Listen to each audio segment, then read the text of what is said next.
अस्सलाम वालेकुम, कैसे हैं आप लोग? Welcome back to my YouTube channel. मैं पूरी कोशिश कर रही हूँ कि मैं डेली की डेली वीडियो लगाऊँ और जो है ना बिल्कुल पंक्चुअल हो जाऊँ यूट्यूब के साथ। लेकिन भाई मैं डेली व्लॉगर्स को ना सल्यूट करती हूँ कि वो रोज़ पता नहीं कैसे वीडियो बना लेते हैं। मैं तो पागल हो जाती हूँ, एक सारा दिन मेरा निकल जाता है कंटेंट सोचने और वीडियो बनाने में। उसके बाद फिर मुझे समझ नहीं आती मैं इसको एडिट कब करूँ, अगर वॉइस ओवर करना है वो कब करूँ, अपलोड कब करूँ। एक तो अपलोडिंग भी ना एक टास्क है, उसके किसी वीडियो को अपलोड करने में भी इतना टाइम लगता है कि इंसान दूसरी वीडियो तैयार कर ले। तो बस ना इंशाल्लाह मैं आहिस्ता आहिस्ता बिल्कुल रेगुलर हो जाऊँगी।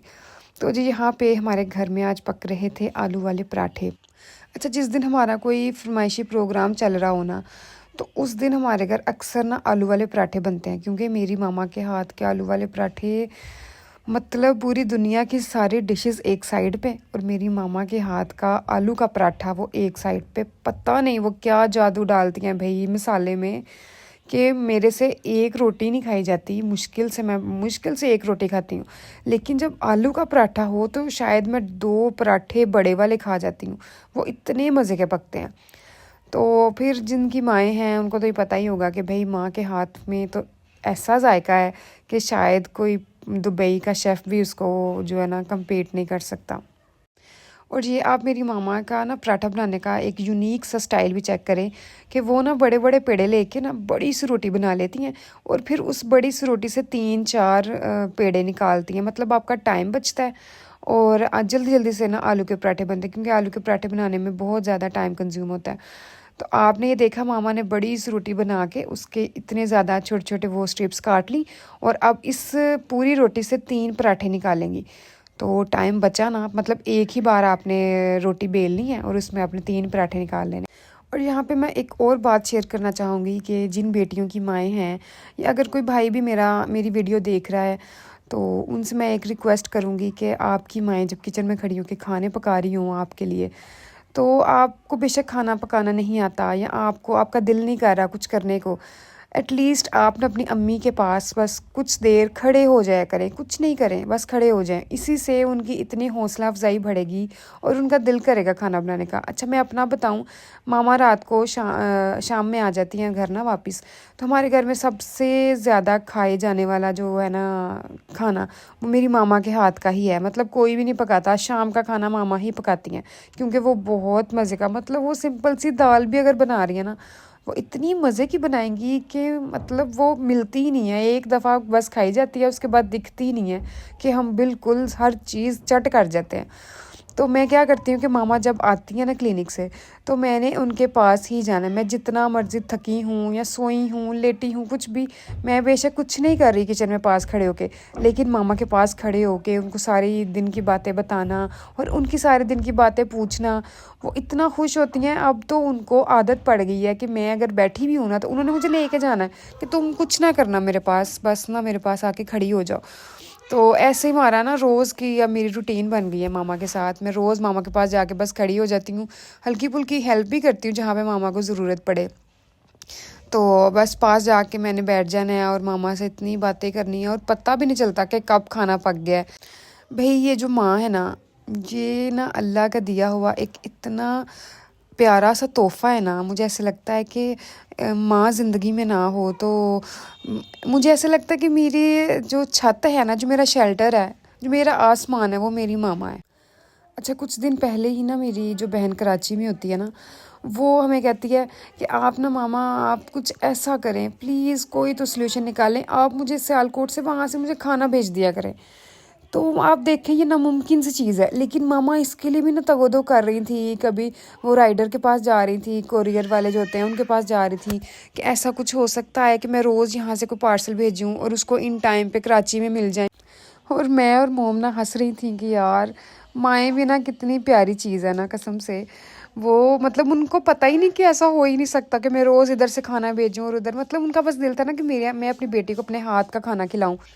मैं जानती हूँ आज की वीडियो कोई ख़ास प्रोडक्टिव नहीं है, लेकिन आज की वीडियो में जो मैंने बातें की हैं वो समझे कि दिल बिल्कुल मेरे दिल से आई हैं और मेरी ख़ुद की फीलिंग्स हैं अपनी मामा के लिए। मेरी मामा के साथ मेरा कैसा बॉन्ड है वो मैं आपसे शेयर कर रही हूँ। तो बस फिर पराठे पक गए और हमने खा लिए।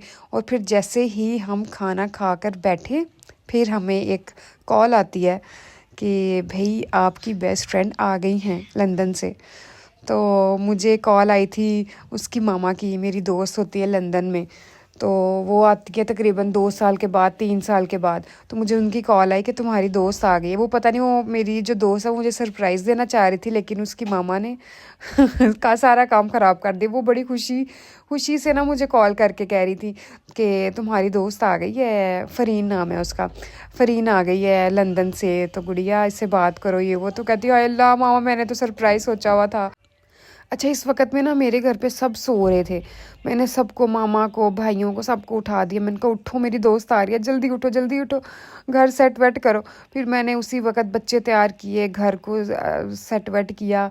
अच्छा, ये वक्त था रात के तकरीबन 1:30 1 बजे का टाइम था जब इसकी कॉल आई थी मुझे। फिर मैंने उसको ना कहा कि तुमने अभी आना है, बस फ़ौरन मुझे मिलने आओ। तो उसको मैंने बुला तो लिया, लेकिन मैं फंस गई कि भाई इस वक्त तो कुछ भी नहीं मिलेगा। मैं मतलब आधी रात को मैं क्या मंगवाऊँ उसके लिए, ये भी मेरे लिए बहुत बड़ा एक टास्क बन गया। फिर मैंने अपने भाई को भेजा, उसने बेचारे ने पूरे खजल ख्वारी की और मुश्किल से कोई चंद चीज़ें मुझे मिली। तो फिर मैंने कहा चले कोई बात नहीं, रात गुजारते हैं, इंशाल्लाह सुबह मैं इसको नाश्ता करवा के भेजूँगी। और फिर मैंने उसको भी खिलाए आलू के पराठे आलू के पराठे खिलाए, और उसको इतनी खुशी हुई और कहती है आंटी ये चीज़ तो पूरे लंदन में मैंने मतलब बहुत मिस की है, घर का खाना, अम्मी के हाथ का खाना। तो आंटी आपके हाथ के पराठे इतने मज़े के हैं। अच्छा, इस दोस्त के साथ ना मेरा कुछ ऐसा सीन है, ये मेरी बेस्ट फ्रेंड क्यों है, ये मेरी बेस्ट फ्रेंड इसलिए है कि ये मतलब मेरे बचपन की दोस्त है। आप समझे कि जब मुझे अपनी होश नहीं थी ना, ये मेरी तब की दोस्त है। तो यहाँ पर आ गए वो लोग, तो मैं ना बाहर नहीं जा रही थी मेन गेट पे। मैंने कहा बहुत ठंड है तुम लोग अंदर आओगे तो मिलूंगी ये इसकी छोटी बहन है, वो उसके पीछे अम्मी है। मतलब ना इनके साथ ना हमारे फैमिली टर्म्स हैं। तो इनकी अम्मी के साथ मेरी मामा का बड़ा प्यार है। ये उनकी बहन है, खाला, मतलब फ़रीन की खाला। ये पीछे फ़रीन है रेड दुपट्टे वाली, ये है मेरी बेस्ट फ्रेंड। तो इसने भाई मतलब एकदम सरप्राइज़ ही दिया पाकिस्तान में आके।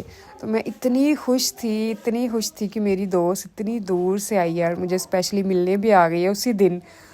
तो बस मैं इसको कह रही थी कि तुमने मुझे बताया नहीं और तुम इतनी जल्दी से आ गई। और इसके बाद भाई मेरे से कुछ भी रिकॉर्ड नहीं हो सका, माज़रत। मैं मतलब इसकी खुशी में इतनी पागल हो गई थी, मतलब खाना खिलाने का, इसके साथ बातें करने का, मैंने कोई व्लॉग जो है ना शूट नहीं किया। तो ये थी जी मेरी आज की वीडियो। मेरा कल का दिन कैसा गुजरा मैंने आपसे शेयर किया, और आपको मेरी बातें अच्छी लगी होंगी। तो मैं इंशाल्लाह मिलूँगी आपसे नेक्स्ट वीडियो में। तब तक अल्लाह हाफिज़।